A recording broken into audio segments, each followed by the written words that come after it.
Hey guys, Thunder E here, and we are back with another professional photographer review. Hello. This time it's of the iPhone 11 Pro Max, and I know it's been a while because this man here has been on vacation, traveling the world, all that kind of fun stuff. How you doing, man? I'm good, and you? Yeah, good. So this is my buddy Marion Sell. He is a professional photographer. If you're watching this for the first time, he does some really awesome shoots. You can go check out his channel, his website, and also his Instagram page to see more of his stuff. But are you excited that iPhone has expanded its camera offerings? Yes, of course, because it seems like it's about time that the iPhone also gets a few more lenses, like a telephoto or like a wide-angle lens. So I was really excited to try it out, and because I'm an iPhone user myself, and he's still on the 7, I think. The 7, yes. Yeah. So I always compared like all the phones that we have tested to whatever I have in my own pocket, and finally it seems like iPhone's catching up on the optical side of things. Okay, cool. So as usual, Marion will be giving you his thoughts on the iPhone 11 Pro Max camera. None of the thoughts are my own because I am not a professional. He is. So without wasting any more time, let's jump in. All right. All right, here we go. I found this little orange car and wanted to take 3 photos, one with each lens to get a comparison in sharpness and in detail. The regular lens, which is basically an equivalent of 26 millimeters, that is the lens that has the biggest sensor, and it is quite obviously also the sharpest lens, the lens that has the most detail. And I compared this to the lens that's called a telelens, which is technically not the right description because the telelens should be starting maybe around 70 millimeters equivalent. This one here is a 52 millimeter, which is typically considered a normal lens. And then we've got the super wide angle, which is actually insanely wide angle. I've been actually blown away. You can get really crazily distorted perspectives with this one. And it's super, super fun to play with this one. But well, looking at details, the most challenging area is, of course, the corner of the image. So let's look at this. The standard lens does a really good job at this. The tele normal lens, whatever, it does a very good job as well. I think both of them are really doing a good job here. The super wide angle has a lot of fall off of sharpness to the sides, but that was expected with a wide-angle lens that does not have a focus. So this one here, it has an f-stop 2.4 and it just relies on covering the whole spectrum of focus with the f-stop rather than with moving elements and optical elements. So looking at details, I really like what I'm seeing here on the regular lens. I am not going to complain about this one. It is a little bit sharpened. That is not unexpected. Unfortunately, it's a JPEG only. You're not able to get RAW files out of the iPhone. There is no Pro mode, which is a little bit a bummer. It would have been a game changer for Apple to do so. Comparing this to the longer lens, the leaves look a little digital. I'm not sure how much digital enhancement is in here inside this JPEG, but it does not look too bad. I'm not thrown off by any of these files actually. So we go over to a more challenging lighting situation, which is a backlit situation. And in my experience, Apple and iPhones have always been doing a great job at giving you good backlit environments. It's like you keep a little bit of detail in the shadows, and it is most of the times a very appealing environment to take photos in with an iPhone because it handles it pretty well. So I can now go ahead in this program in Capture One and push the shadows, for example, in all of these shots to see what the detail really looks like when you're zooming in. So I'm going to paste this on here and maybe actually raise the exposure a little bit just to see what we really get in the shadows. Let's see. So, and I'm zooming in into the super wide angle. You see there's a lot of grain. Good thing here is that this grain does not yet look like JPEG compression. If you had a RAW file, this would be looking much nicer actually. Same here on the regular lens. You get a lot of noise basically, but it could be worse. So I'd say for a JPEG file, this is actually pretty acceptable. And well, obviously the same thing for the longest lens. Unfortunately, no RAW files. They would have done a much better job in this environment. So we're looking now at a portrait mode shot, which is, I took this photo in a very challenging environment because there are a lot of moving elements, like the water spraying. When you import these photos with image capture, that's the program that you have to use to get the photos off your phone if you want to avoid using just a synchronization with the photo app or through iTunes, which is a little more painful. You get those images, you get two files basically. You get the one shot in the portrait mode, which is automatically taken with the longest lens, and you have no digital enhancement in the background. And you get another shot that has the digital enhancement built in, which is in this case the aperture mode. And I think the aperture that has been selected for this shot was 4.5. So inside the phone, we can show you this. I can change the f-stop and I can make the background more and less blurry. A few of you who know this channel, they know that this is not my favorite mode, and as of right now, I've only been really happy with one phone's portrait mode. That was the Google Pixel, the latest one, I think. Once again, zooming in into the details here, I don't really enjoy how the corners, the edges of her go into the background, as well as the hair. As I said, it's a challenging environment because there's a lot of moving elements, like the water splash. To me, this looks very digital, especially on a big screen like this one. A few random elements that should be out of focus by now are still in focus, even though they're visibly behind her. So to me, this doesn't look really natural, but you know what? I'm really searching for it. I think you can achieve cool photos where you isolate your subjects from the background. And you get a good, a nicer feeling shot than if you were just taking a regular photograph. All right, now we're looking at the night mode shots, and this is the standard lens. When you take photos at night time, the iPhone, it automatically suggests to do a night shot, which is a little icon that appears on the top left side of the screen. Whenever this icon appears, you can click it, and you can actually tell the phone if you'd like to do a longer or a shorter version of the nighttime exposure. These are great. This actually is not a too challenging environment for a nighttime shot because there are a lot of lights in there. I think it's really getting interesting when there's no more light at all. That's when the night mode really starts shining. Okay, but looking at these two, this is the longest lens. This is the standard lens. The standard lens has the best details, and I don't want to go ahead and complain here too much because I'm quite impressed of what this phone does when you're taking a photograph out of your hand at night. But they look a little bit soft to me. They look great on the iPhone display. They do not look so great on my screen over here once they're imported. So once again, depending on what you're doing with your images, this can be very, very much satisfying to you. A little thing that you should know is that the super wide angle lens does not allow you nighttime shots. So this is what you get when you take, in the very same environment, you take a night shot with the wide angle lens, and I'm going to push the exposure a little bit. You really get an understanding of that. Yeah, well, for some reason, Apple did not allow us to use night shot mode on the wide angle lens. I hope it's maybe just a software thing, and maybe they're going to implement it in a software update, hopefully.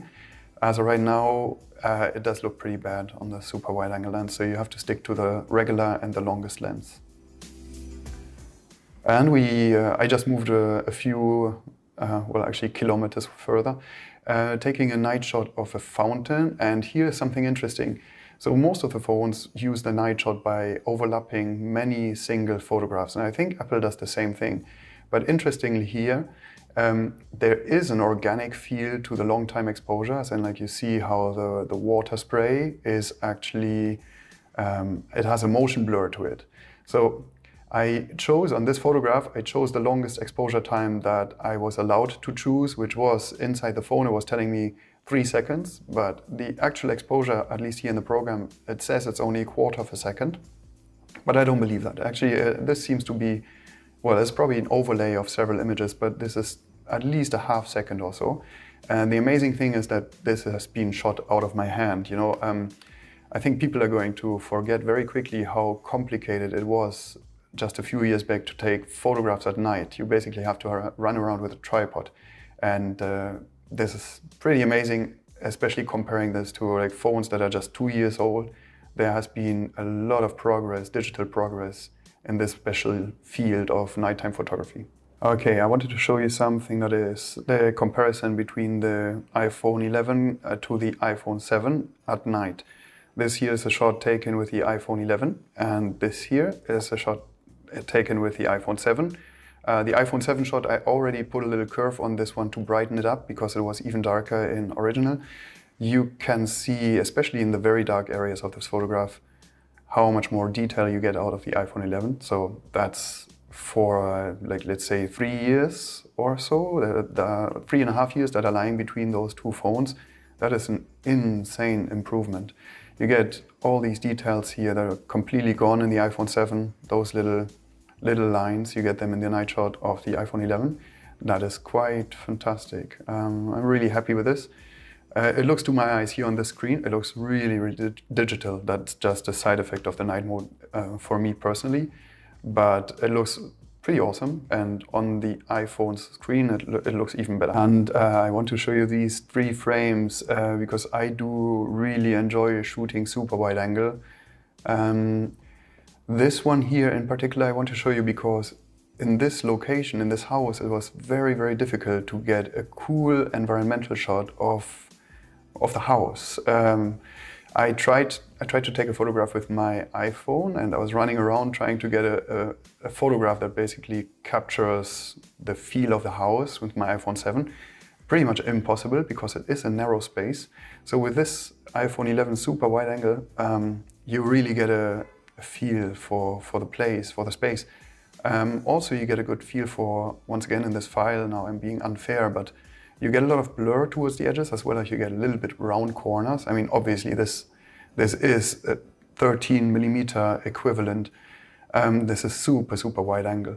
It would be unfair to just complain, but well, the corners are getting soft, that's for sure. Nonetheless, I couldn't have taken this photograph on a regular iPhone. Or just an iPhone that's like a year older than this, so I love it. Also in this one here, you get an idea of how distorted things are really getting. Like I'm so close to Sophie here in this photograph. She's getting those big shoes. You know, it's like it's really fun how much distortion you can get if you want that.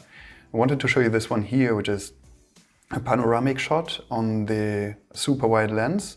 And you see on the one side, you see my feet. On the other side, you see my helmet because I was bicycle riding. And it's really cool that the iPhone allows you to take panoramic photographs on each lens as well as vertical and horizontal. This is really easy handling panoramic modes, really enjoyable. It's not perfect. I mean, you see there are like some edges that are a little bit, let's call them happy, I don't know.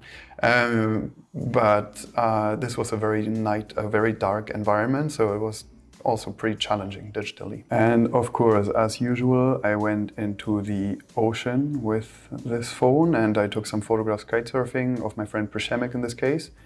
Once again, super wide angle lens is awesome for action shots. Like, it's kind of making everything looking very explosive. Maybe you see how all the clouds seem to be aiming into the center of the image. It's just because of this super wide angle feel of the lens. All the little water spray that's flying around me, it's really giving it a dramatic feel. I love it. The autofocus on the longest lens is also quite good, so no problems. Actually, at the time when I was taking the photographs, I didn't know how to shoot bursts. You have to basically drag the shutter to the left side, then you start shooting bursts. I want to show you one thing, so it's a complaint actually. Well, as I said, if you're shooting with this phone to keep the images on phones and look at them on smartphones, it's fantastic. It's really fun. It's looking great.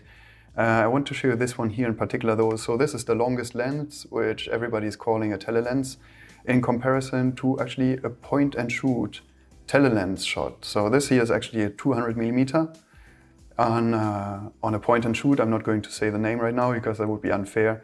Anyways, look at details. You get really sharp spray and glass and lines of the kite, hands, details in the hair.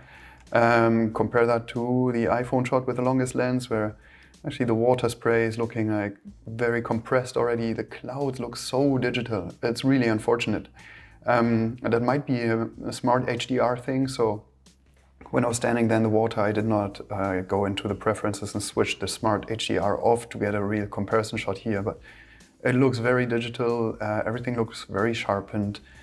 So you can't really replace glass basically with digital enhancement, but the phones are getting there. They're getting smarter, and I basically wish that I had so much artificial intelligence in my professional cameras like the smartphones have these days. So you've heard Marian's thoughts on the iPhone 11 Pro Max, but there's some things that he likes, some things he doesn't like.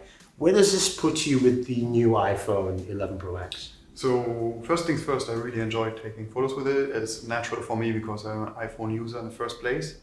And I think that for the most non-professional users, like non-professional, as in like non-photographers, this is going to properly replace the need to have a bigger camera.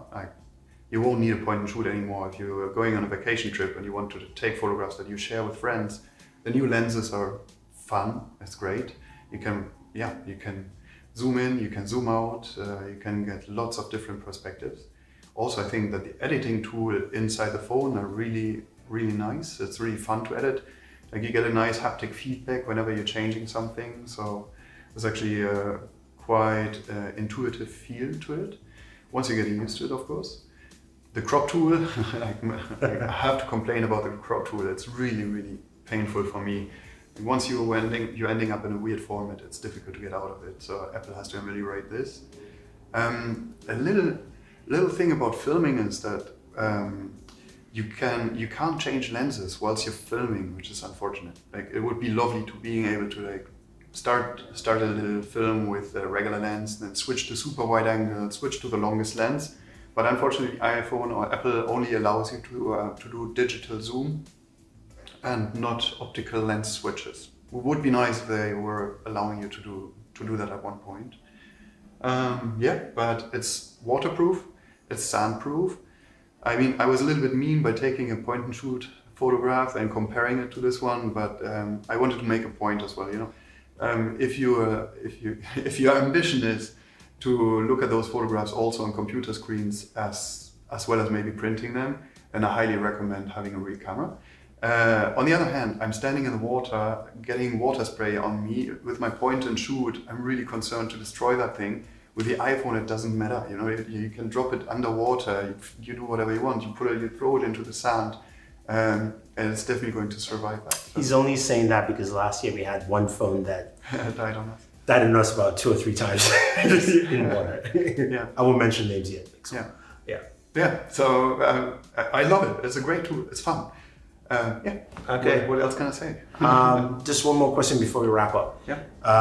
I know we haven't done a lot of phones in the second half of the year, but where do you place this camera compared to say like the P30, which we saw earlier, and say even the phones we looked at last year? Yeah. Do you think this is a huge improvement for Apple, or do you think that they're the same level of the competition? So I think that Apple is catching up. For Apple, it's a huge improvement, but the other brands like Huawei and Samsung and even OnePlus, they've already been on it. They already had a few different lenses. So I think that the Huawei was, as of right now, like Apple is, I didn't do a one-on-one comparison, so I can't say which one's better or worse. Yeah. We'll do that probably, but Apple is catching up, and it's a good flagship phone to have for Apple, that's for sure. Okay. But I think Huawei has already been there like a little while ago as well as Samsung maybe. So they're making good advertising. I think they're putting things into your head where you're thinking, wow, this is really something amazing. But it's already been around. Yeah, true. Anyway, guys, thank you very much. I want to thank Marian again, as always, for spending the time to make this video for you guys. If there's anything you want to see and any other devices, we will be doing one on the Huawei Mate 30 Pro. And also the Pixel 4, when that comes out. Remember, he said he loved the portrait mode on the Pixel devices. So we'll see. And maybe we even do a best stuff at the end of the year. So Stay tuned. Don't forget to like and share. Definitely check out Marian's Instagram page and also his website. I'll have the links for you guys down below. Thank you very much, and always enjoy your entertainment. Bye-bye.